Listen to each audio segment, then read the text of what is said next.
দেখুন, থানায় এসেছিলাম একটাই কারণে, গতকাল থেকে গত দুদিন আগে যে আলাউদ্দিন সুজাপুরের যেভাবে তাকে খুন করা হয়েছে, সেই ঘটনাকে কেন্দ্র করে গতকালকে প্রায় 5-6 ঘন্টা এত বড় একটা ইম্পর্টেন্ট রোড, ন্যাশনাল হাইওয়ে, সেটা যেভাবে বেলডাঙ্গার আম জনতা, সাধারণ পাবলিক তারা অবরোধ করেছে, আমরা তাদেরকে শুরু থেকেই, আমি স্পটে ছিলাম না কিন্তু অনেকের সাথেই ফোনে কথা বলে বারবার অনুরোধ করেছিলাম যে ন্যাশনাল হাইওয়ের মতো একটা ইম্পর্টেন্ট রোডকে এইভাবে, যা ঘন্টায় প্রায় 200-500 যান চলাচল করে, সেই রকম একটা ইম্পর্টেন্ট রাস্তাকে এইভাবে অবরোধ করাটা সম্পূর্ণ অবিবেচকের মতো কাজেই না করার।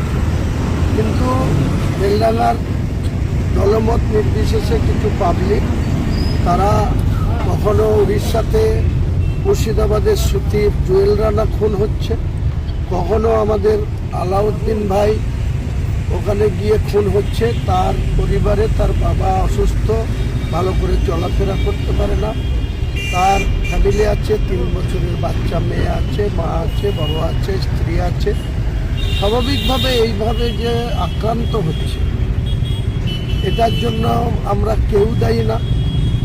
বাংলার কোনো মানুষের কি অধিকার নেই? বাংলাতে আজকে 11.5 কোটি মানুষের বসবাস, প্রায় 1 কোটি ছুঁই অন্য রাজ্যের মানুষরা এখানে কর্মক্ষেত্রে আছে, কি উড়িষ্যা, কি বিহার, কি ঝাড়খণ্ড, কি হরিয়ানা, কি দিল্লি, কি গুজরাট। তেমনি আমাদেরও 30 থেকে 40 লাখ লোক, প্রায় নির্মাণ শ্রমিক, যারা রাজমিস্ত্রি থেকে শুরু করে, যারা সোনার কাজ করে, যারা জরির কাজ করে, যারা বিভিন্ন কর্মক্ষেত্রে, তারাও কিন্তু আজকে কখনো গুজরাট, কখনো দিল্লি, কখনো কেরলে তো রাজমিস্ত্রিরা এখানে 600 টাকা রোজ একটা রাজমিস্ত্রির, ওখানে 1200 পায়। স্বাভাবিকভাবে তাদের পরিবারের রোজগার বাড়ানোর জন্য এই গরিব মানুষগুলা সেখানে কাজ করতে যায়। তাহলে তাদেরকে কেরলে তো কেউ মানে না, তামিলনাড়ু চেন্নাইয়ে তো কেউ আক্রান্ত হয় না, কিন্তু ঝাড়খণ্ডে কেন হয়, কেন বিহারে হচ্ছে, কেন উড়িষ্যায় মরতে হচ্ছে জুয়েল রানাদের, কেন মুর্শিদাবাদের এই বেলডাঙ্গার এলাকার লোক পশ্চিম বাংলায় মমতা বন্দ্যোপাধ্যায়ের রাজত্বে এখানে রানাঘাটে চাকদা সাব ডিভিশনে বেলডাঙ্গার মুসলমান বলে তাদেরকে নামিয়ে মারবে। আমরা যদি কালকে বলি বেলডাঙ্গায় কোনো শান্তিপুরের, ফুলিয়ার, নদিয়ার কোনো লোককে, এদের বিজেপির নেতা কৌস্তব বাগচি বলছে যে কোনো মুসলমানের দোকানে হিন্দুরা কেউ বাজার করবে না। মুসলমানরা যেদিন ডাক দিবে হিন্দুদের বয়কট করতে, তখন তারা কোথায় যাবে? এসব দায়িত্ব জ্ঞানহীন মন্তব্য একের পর এক হয়ে আসছে।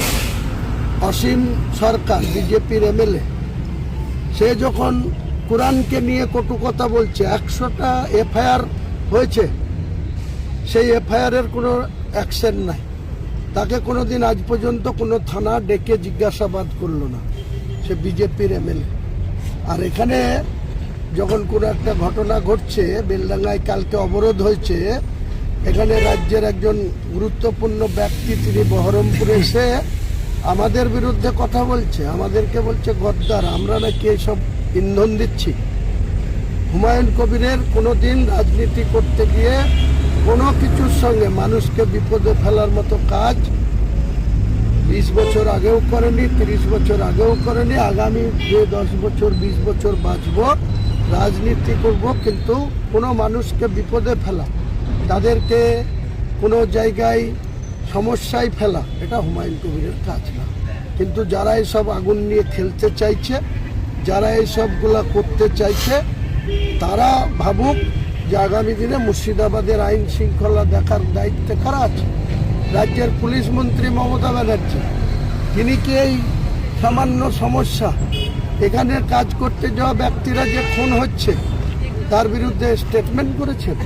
যেটা হবে না। জুয়েল রানা যেদিন খুন হলো উড়িষ্যায় পাশের রাজ্য কলকাতায় চলেন, কত হাজার লোক, উড়িষ্যার লোক কলকাতায় ব্যবসা করে খায়, কর্ম করে খায়, তারা তো কোনোদিন আক্রান্ত হয় না।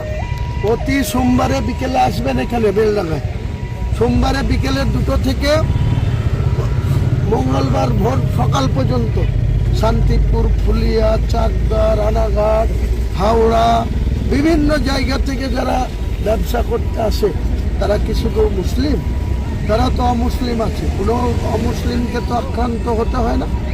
কিন্তু এখানে যখন তারা বারবার আক্রান্ত হচ্ছে, তাদের ক্ষোভ হয়েছে, তারা তার একটা কাছের ভাই, নাই কারো চাচা, নাই কারো অন্য আত্মীয়, নাই তার প্রতিবেশী, তাই তারা কালকে এই অবরোধটা করেছে।